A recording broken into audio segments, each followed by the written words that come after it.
Ngayon ay pag-uusapan po natin ang isang mahalagang mensahe mula sa isang market strategist para sa lahat ng XRP investors.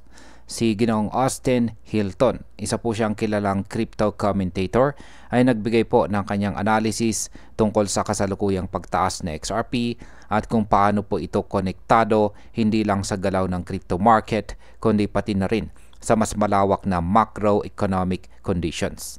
Ano nga ba ang ibig sabihin nito para sa hinaharap ni XRP? Kaya yan po ang siyang ating pag-uusapan sa video na ito, pero bago po tayo magpatuloy ay pakibasa na lamang po muna ang disclaimer dito po sa ibaba ng ating screen. Yan, bakit nga ba biglang tumaas si XRP? Sa oras po ng kanyang recording, si XRP po ay umakyat ng halos 5%. Hindi lang siya mag-isa dahil pati po si Solana ay tumaas din ng 5% at si Dogecoin ay mas malakas pa na umabot ng 8%. Samantala si Bitcoin at saka si Ethereum ay nananatiling halos flat at walang malaking pagbabago.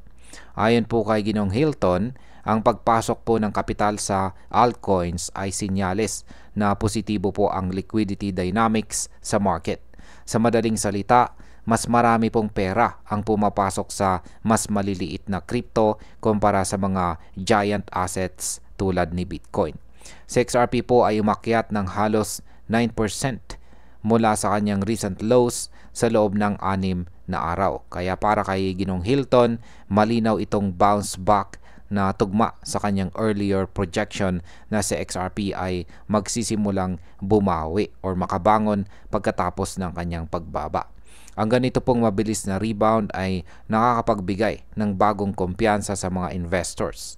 Kung magpapatuloy po ang liquidity flow papunta sa altcoins, mas lalo pang lalakas ang demand kay XRP na posibleng magtulak sa kanya sa mas mataas na presyo.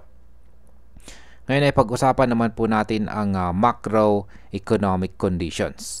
Ano naman ang koneksyon nito? Hindi lang crypto-specific factors ang dahilan ng pag-angat. Ang broader economic environment ay may malaking papel din. Halimbawa, ang S&P 500 at saka Nasdaq ay parehong nagpakita ng gains kamakailan. At ang rason, tumataas po ang speculation na baka magpatupad po ang US Federal Reserve ng mas malaking interest rate cut kaysa sa inaasahan. Ngayon, bakit may ganitong haka-haka? Lumabas po kasi ang jobs report para sa August kung saan ay tanging 22,000 jobs lamang ang nadagdag kumpara po sa inaasahang 75,000. Ang mababang bilang na ito ay indikasyon po ng economic slowdown. Kapag mabagal po ang ekonomiya, mas lumalakas po ang argument na kailangang ibaba ang interest rates para pasiglahin muli ang ekonomiya. Kaya sa market impact, kapag bumaba po ang interest rates, mas nagiging attractive ang risk assets tulad ng crypto. Kaya kung matuloy po ang malaking rate cut, posibleng magpatuloy po ang pagtaas hindi lamang ni XRP kundi ng buong crypto market. Ano naman ang aasahan natin bago po ang Federal Reserve decision? Ayon po kay Ginoong Hilton, ang susunod na malaking event na dapat po nating bantayan ay ang decision po ng Federal Reserve ngayong September 17. Ang kasalukuyang galaw pataas ng market ay partly dahil lamang sa anticipation na baka magbigay ang Fed ng mas agresibong rate cut. Sa araw po ng kanyang recording, ang buong crypto sector ay tumaas po ng 1.3% at sa XRP ay isa po sa mga pangunahing nakikinabang. Yan, ang possible market impact po dito ay kung ang Fed ay magpatupad po ng malaking cut, malaki ang posibilidad na magpatuloy ang positive momentum na XRP. Ngunit kung kabaliktaran na naman po ang mangyari at maliit lang ang cut, maaari pong humina ang kasalukuyang rally. Yan, bilang panghuli, malinaw po na ang galaw ni XRP ay hindi lang nakadepende sa kanyang sariling fundamentals, kundi pati na rin sa mas malawak na kalagayan ng ekonomiya. Ang kanyang pagtaas ng halos 5% sa isang araw at 9% sa loob ng isang linggo ay indikasyon po ng muling pagbabalik ng kumpiyansa ng mga investors.